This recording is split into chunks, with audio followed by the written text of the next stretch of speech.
Takže chci dneska prostě vidět, abyste ten kousek, který jsme se už naučili, abyste už perfektně učili, abyste mohli pokračovat dál. Souhlasíte se mnou? Jo. Souhlasíte se mnou? Okay. S váma, souhlasíte se mnou? Jsem se bála, že ne? Takže dneska je nás 2, 3, 4, 5, 6, 7, 8, 9, 10, 11, 11. Zatím teda, takže si najdeme místečka. Dneska jsou menší vepředu.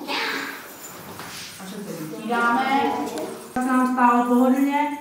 Máme pocelený pánek, zatažený bříško, ramena hezky dozadu dolů a držíme 2 veliký míče.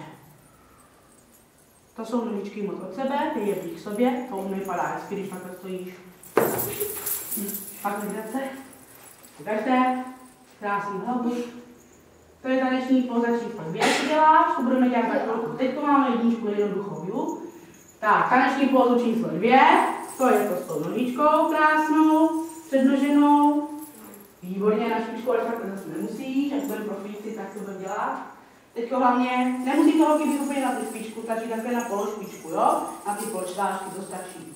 Abyste měli zase stabilitu, abyste mi tady nepadali, víte? A zopakujeme si drop. Drop se dělá tím, že vlastně napnu kolínko, který mám přednoženou nohu, napnu a tím pádem se mi zvedne bok. Jo? Takže ukažte, 1, 2, 3, 4, pořád máme zase holky, pořád na tančnice. 1, 2, 3, 4, zkusíme na druhou stranu. 3, 4, 1, 2, 3, 4. Výborně, neděláte to moc, to se mi líbí, že tam děláte nějaký tohleto, ale že opravdu to vypadá jako krásný plynulý pohyb. Tak to má vypadat, jo?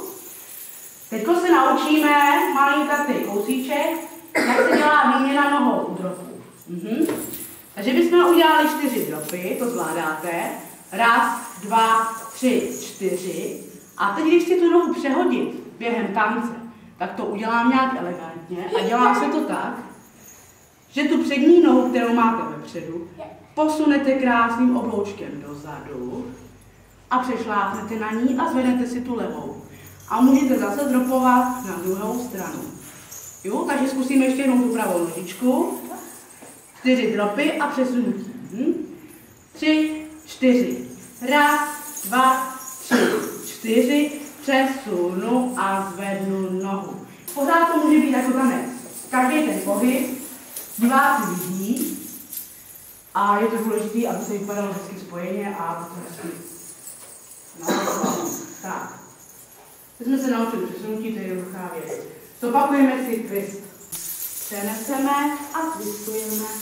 Přeneseme a twistujeme. Takhle umíme perfektně, myslím, že to jde. Ale twist se dá dělat ještě i jinak. Když dáte nožičky trošičku víc k sobě, přenášíte váhu, musí to být samozřejmě větší, to je roztočný. Ale dejte je trochu víc k sobě, aby se stále takhle jenom malinkou od sebe nožičky.